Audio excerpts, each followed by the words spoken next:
Game Informer to shut down after 33 years.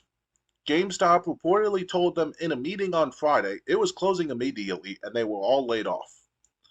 GameStop has announced it is shutting down after 33 years after GameStop reportedly told the publication it was closing immediately. They were all laid off and they would begin receiving severance terms. Game Informer's parent company, GameStop, not Game Informer staff, took to Twitter to share the news, saying, "After 33 thrilling years of bringing you the latest news, reviews, and insights from the ever-revolving world of gaming, it is with a heavy heart that we announce the closure of Game Informer. From the early days of pixelated adventures to today's immersive virtual realms, we've been honored to share this incredible journey with you, our loyal readers," the post continues. "While our presses may stop, the passion we have for gaming that we've cultivated together will continue to live on. Thank you for being part of our epic quest, and may your own gaming adventures never end." Kotaku has reported that Game Informer staff was brought into a meeting on Friday, August 2nd, with GameStop's VP of HR. In the meeting, they were told the publication was closing immediately. They were all laid off and they would begin receiving severance terms. Game Informer magazine content director Kyle Hillard took to Twitter to share more about the shocking news, revealing the team was about 70% done with the next issue and was going to have a great cover. Game Informer video head Alex Van Aken confirmed on Twitter that there are many members of staff who didn't even know what was happening. Game Informer was founded in August 1991 when FuncoLand began publishing an in-house newsletter. GameStop took over Game Informer when it purchased FuncoLand in 2000 and had become the strongest running video game magazines in the world. In 2011, Game Informer was actually the third largest magazine in the US with over 8 million copies in the wild. Game Informer's website has been around since 1996. Game Informer's last issue, 367, featured Dragon Age, the Real Guard, as its cover story, and had yet to reveal what 368 would have been. So let me see and let me get comments. Lord Cree goes, "Sad to see this, but the writing was on the wall, especially after seeing them consistently asking for people to sign up for their printed copies every time I went onto their page. I was always looking forward to my monthly Game Informer, Game Pro, or EGM magazines to come to my mail. Thanks for the memories." And Tag Ibby4 goes, "That's weird. I thought they always wrote on paper." And I Lum Naughty goes, 100% that I miss my gaming mags. So we both were subscribed to Game Informer for years. I think Oh you yeah, were you were still subscribed to the till the very end, were you not? pretty much up from like as early as 2018, 2019, give or take. I was subscribed to Game Informer for the second time in about almost 10 years. Almost, it's not gonna be at least 7, 8 years because I subscribed thanks to my mom. She helped me get subscribed through Game Informer back in 2000 and like 2008 to like 2013, 2011, something like that. So basically, I had a good run of seeing different eras of Game Informer's magazine coverage. Because at one point, Game Informer's magazine was like that of you see those regular magazines like the MTV and what's it called, People's Magazine, like that kind of format. Then Game Informer, as well as like 2012, they started doing with GTA 5, where it shows just the one game of GTA 5 cover. That's about it, and that's what they do that for every game for us instead. So I've seen the transformation of the Game Informer going on over time, and it's just been a blessing too. So yeah. Just want So to show something on camera, but it's probably not going to care for people who are listening to the replay. But yeah, this is Game Informer from like 2007, the oh wow, Ghostbusters one. okay. Also for sale on my store, by the way.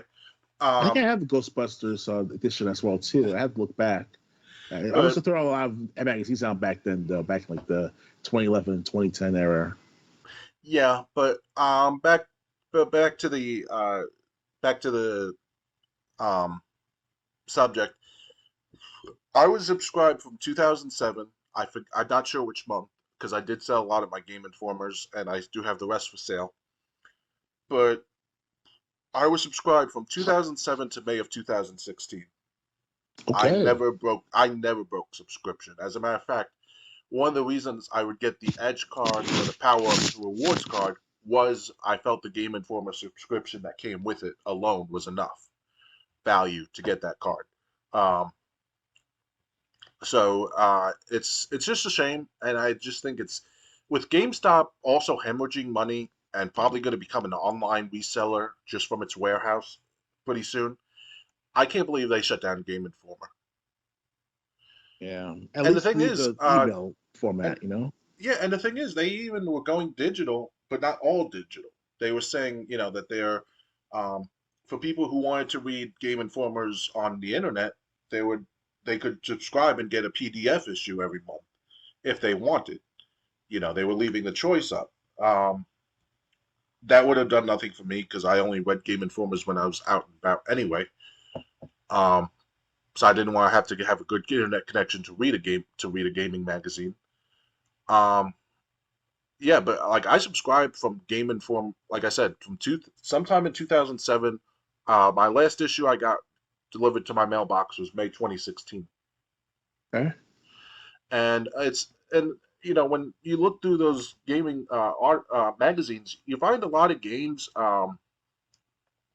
The best part was finding games you never knew about, but that were still reviewed by Game Informer, because I mean, gaming magazines were how we heard about games for the Oh, most part, definitely. at least in the Definitely. '90s.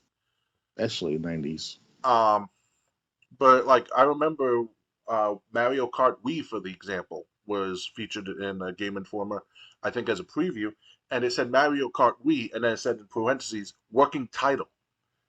The Mario Kart Wii game was originally not going to be called Mario Kart Wii. That was just a placeholder title until they could think of something better, and then Nintendo couldn't think of anything better, so they made that the official title. You Okay. wouldn't know that. You wouldn't know that though unless you saw the preview of Mario Kart Wii in Game Informer. Uh, Definitely. so there's that. There's so yeah. So I mean, there were lots of things. There was lots of games that I never would have tried had I not been subscribed to Game Informer.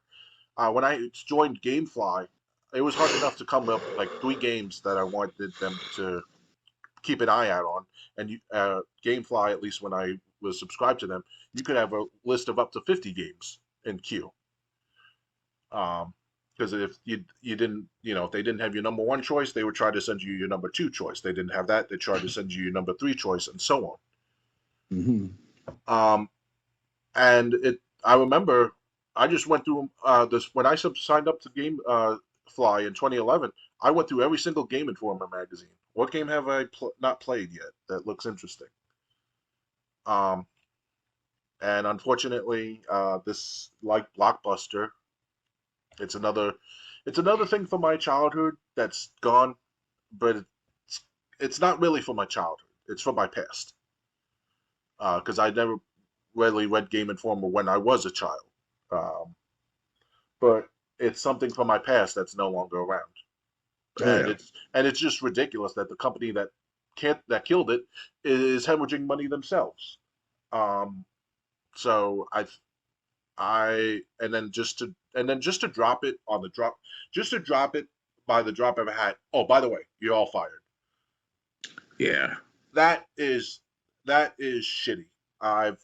I know because I was laid off that way before. Um, at the beginning of the year, me and all my colleagues were fired for something that we hadn't done. It was the parent company choice, um, but there was nothing that my managers could do. And I'm still and I'm I haven't talked to my manager since April when she said that they had work again. And I said, listen, I just started a new job, so I can't. So I'll come over if this new job doesn't work out, which is my current job now. Um, Hmm. but like I said, if I ever get let go for whatever reason, that my former manager is going to be my first call. Um, but if yeah, so I mean, but like I said, but I was released like that, so I know what that's like. I know what it's like to, and that's not the only time I've been released like that, unfortunately. Um, there was so, but it's just really shitty that Game Informer couldn't give these people more time. I mean, they went in Thursday thinking they had a job. They went in Friday thinking they had a job, and they left Friday not even finding out that they no longer had a job. Yeah, that's very. It's not as unprofessional. It's also unethical. But at the end of the day, it's the employment at will. That's the law of the land here in the United States. Labor Department of Labor's laws. So it sucks for many of the employees, not for the employers though. It's lopsided, but it is what it is so far. Yeah, so I mean, it is again, that's the risk you take when you work a job. But I just think it's a big slap in the face, not only to Game Informer staff, but Game Informer's readers as well. Indeed. Because we were buying them at one Yeah, point. At least give us notice. But here's the screwed up part. I was buying rented, what call rent, subscribing to the Game Informer as early as 2017, first time years. And then by 2020, 2021, 2020, give or take around the pandemic, they slowed down the production of their Game Informer every 2 months, every 3 months. Then all of a sudden by 2023, I was wondering what's my issues of magazines. So I called the company or emailed the company. They told me, oh, we cut back on the digital, the print format, and then stuck with digital. So that sucked even more. Like it's now they completely closed down the Game Informer. It was like, what the hell? You were doing something for us older gamers. We paid for the service and continue to pay every 2 years, whatever the price was. yeah. I actually tried to get a job with Game Informer back in 2008, 2009. I wanted to be Game Informer reviewer. Um, I Oh, I actually sent them my written review of WWE SmackDown versus Raw 2009, and I think Legends of WrestleMania on all right. 360. That my boss at the time was like, he's like, they got the contact info, the editors and stuff. Those people, reach out to them, show them a review.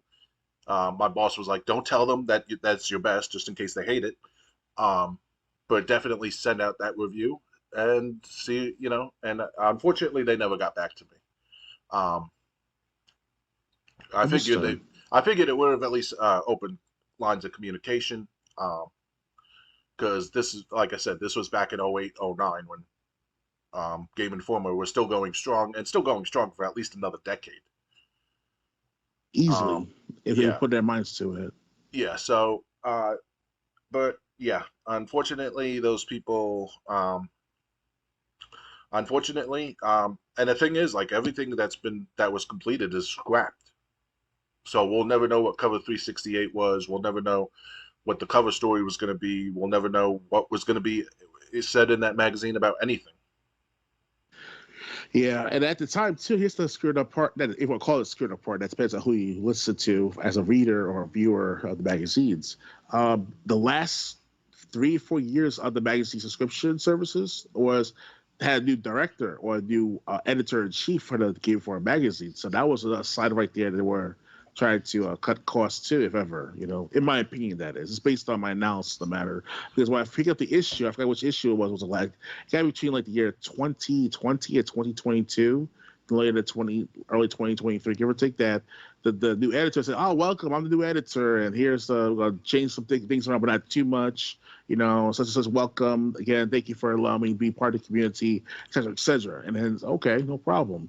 Maybe try to get fresh new ideas, fresh new perspective on things. And it's been how many years these guys been in business, so it's that'd be a good idea too to have some new people in there too, like you and I, if ever, or like Yeah, James and me, or even Angry Joe show, or Matt Pat even. Like these guys could be a great contributor to Game Informer, and it will help sell more copies if ever too if they were editors or some form of contributors to the magazine, or to at right. least the website of Game Informer. That would be great right there. Get YouTube gamers. Of course, you can't control every single YouTube gamer, that's for certain, but at the same time, you got to get people going because Angry Joe, Matt Pat, they get millions of views every month for each of their videos, if not their sales and products to sell over the last how many years they've been on YouTube, and also altogether in there as a business people. So they're getting great contributors. It could be great contributors. Like this one of those examples alone.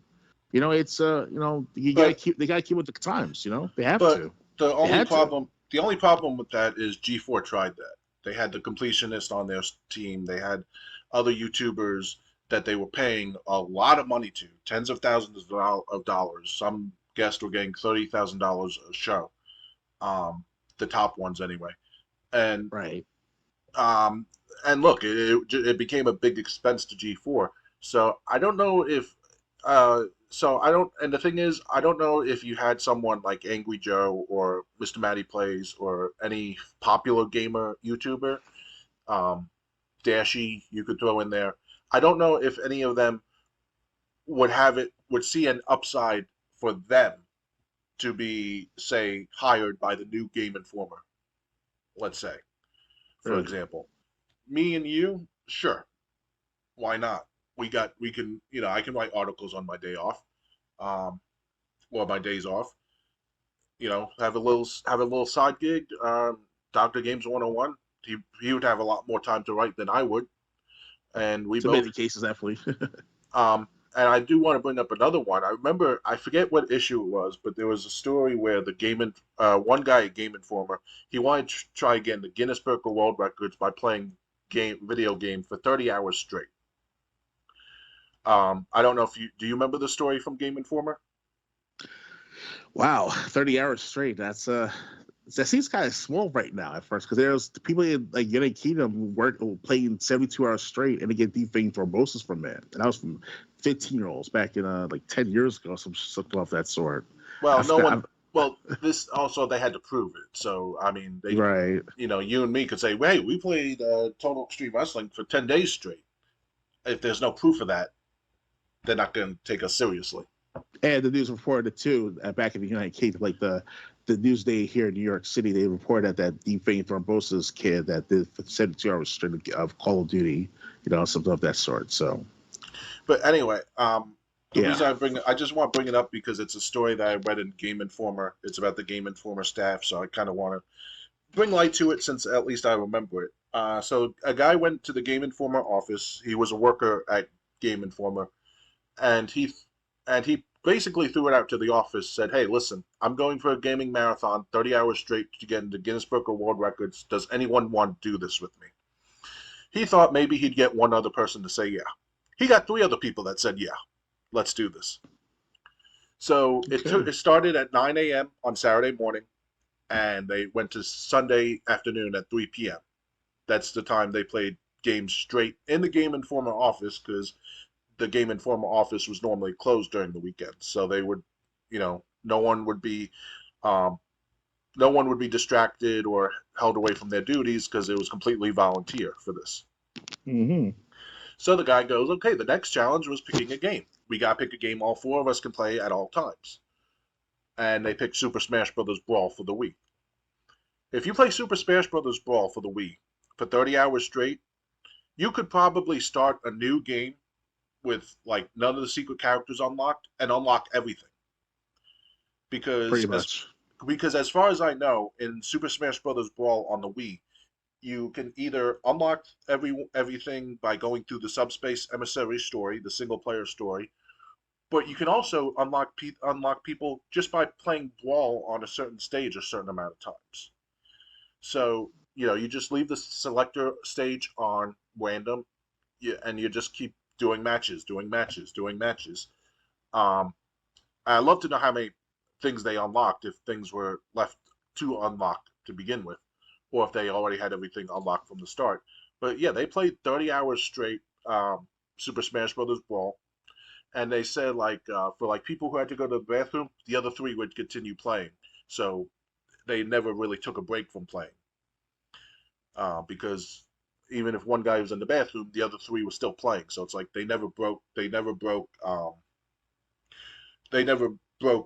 stride. They were still playing all straight. Consistently, pretty much. Yeah, consistently. That's the word I was looking for. Yeah. Um, and one of the guys that did it, he said like he was working on an article about the new Spider-Man 2 game. Um, the Spider-Man 2, I think Miles, I think the PS5 version. No, actually, like that's too recent. So anyway, he was working on a new Spider-Man article about a new Spider-Man 2 game, and then he looks at his clock. It's 1:30 in the morning, and the gaming thing was supposed to start at 9 a.m. He just got up from his desk, went to the couch on the other side of his office, and went to sleep there. Mm. So he could at least get like a close to a good night of sleep before everything started at 9 a.m. Uh, they said I remember they said they ran out of Mountain Dew, which was their caffeine source, around the 10th hour, so they didn't know if they were going to be able to get to 30. And Oh they said, wow. and they said, and they said by the 30th hour, when they finally hit it at 3 p.m., they were just pushing buttons more than they were actually playing games, which I can imagine. They were up for 30 hours straight, probably on fumes, and they were just Yes. pushing buttons, just going through the motions, trying to last till 3 p.m. But they did it. They even had the award to show in Game Informer. Nice. And What's the players' names again? Or at least one of them, at least. I don't remember. You would have. I Oh, don't remember, unfortunately. Um, okay. but and someone even said in the next Game Informer, a fan who wrote in, he said he and a couple, three friends were going to try to one up Game Informer by playing Call of Duty Zombies for 48 hours straight. Um, Okay.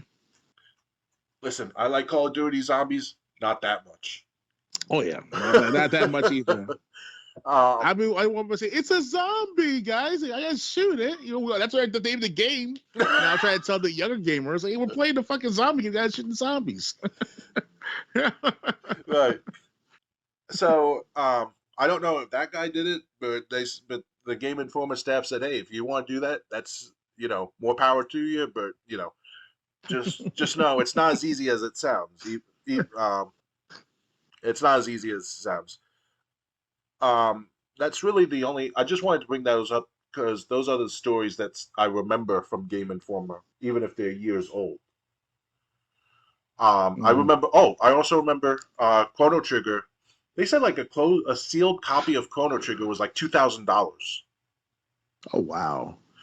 And like Batman Returns or on Sega CD, it was like going for like $1,000 on Sega CD.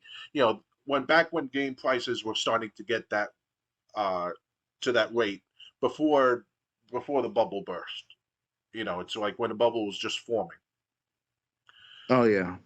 Because you have a brand new game that's 20, 25, 30 years old. It's like, what truck did this fall off of? Definitely. So yeah, that's all I really got to say. You got anything else to add, or want to move on? I would just want to say to you guys that to Game Informer and to GameStop, I understand that for years you've been leaking profits, like you're not getting as much profits you used to and all, but at the same time, the Game Informer was at least your salvage, at least for long term reasons, because people still read from time to time on certain coverage and stuff like that. But I guess there's the fact of YouTube, social media, that took over things visually, audio visually now. You can see reviews from like different Game Informer employees or IGN employees talk about Catherine from like 2011 rather than reading about Catherine in the Game Informer magazine. I couldn't stand that feeling too. So it's a hit and miss. It depends on who wants to read for how long. Because I used to read a lot of newspapers and books and stuff like that to myself when I was a kid. Instead of reading the Game Informer all the time, I was reading like newspapers like New York Newsday and Newsweek and Time Magazine. Whenever I get a chance, I had the money for it at the time. I had to ask my mom for money for the matter. But I also read two other, mainly the newspapers was like $1.50 and 50 cents even. Now it's up to $3 per bag of the newspapers in stores. So the New York Times now got to be at least $3.50 by now because it was $2.50 when I bought it. The last time I bought New York Times in the newspaper format was back in 2014 during the Iraq War situation. Talking about there was no weapons of mass destruction and shit like that going on at the time. It was that bad big of a news with the conservatives on the internet and all the politics and shit. So I was into that stuff when I was younger, and now obviously I get older. I'm more into YouTube now than ever, and I was see why is that Game Informer is failing. It sucks. I wish they do something similar format called the book, like one author did back years back. I forgot what the author's name, but he came on this talk show and talked about that it's a book with a video coverage in it called Book in short. It was one of the best innovators of that time, of that kind of that format to make people read more.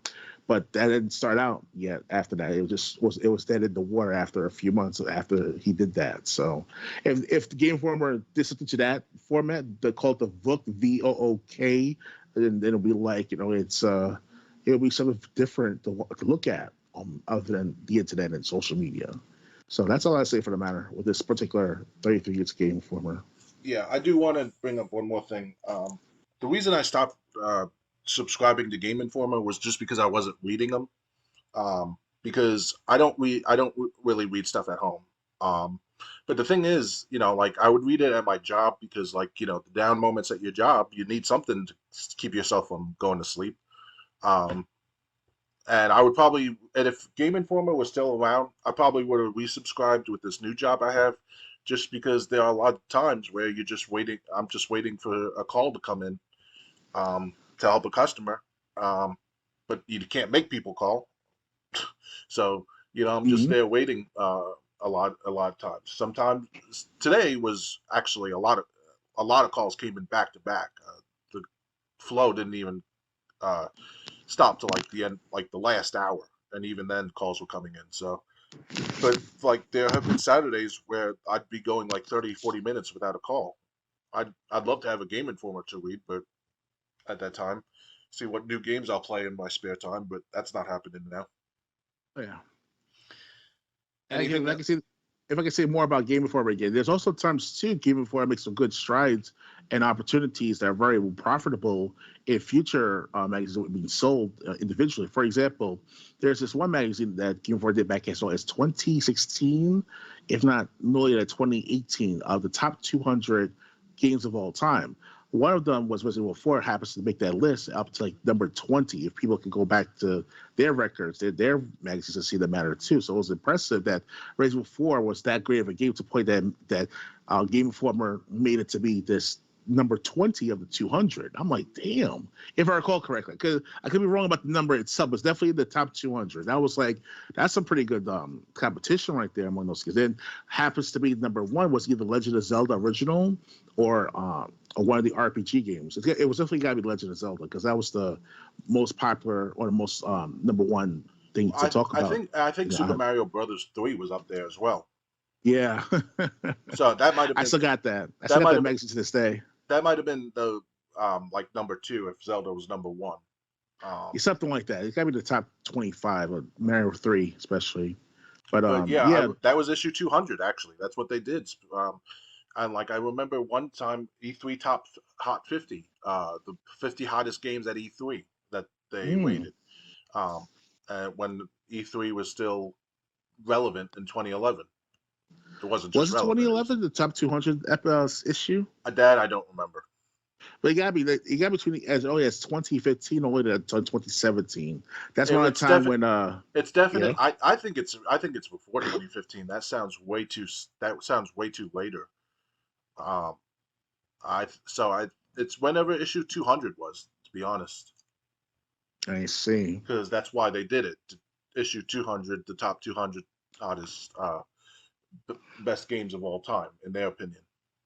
Yeah, my magazine of that edition is right next to me on my desk. But I got so many games and stuff on top of it, so my team's trying to get to it. I might must have moved into some other part of the room too as well because before I put all my games and other stuff on top of my desk and all, I had a clean desk with like another computer on it. It's an old computer, a Sony Vaio computer I could fit on, but I put that in the closet and everything else. But other than that, it's a blessing to actually have the edition too because I can be a good seller for reseller that is for hardcore gamers. Yeah, So especially if it's in good condition. yeah, hopefully it is a good condition. But I definitely Uh, saved on to the Halo Infinite cover of the Game Informer magazine, and as well as Psychonauts 2, which that was a big thing back 2 years ago. Psychonauts 2 release, so it's I've so far played the first hour, hour and a half of that game. It was pretty good. I want to finish playing the first one though. That's the thing I want to play the most of. So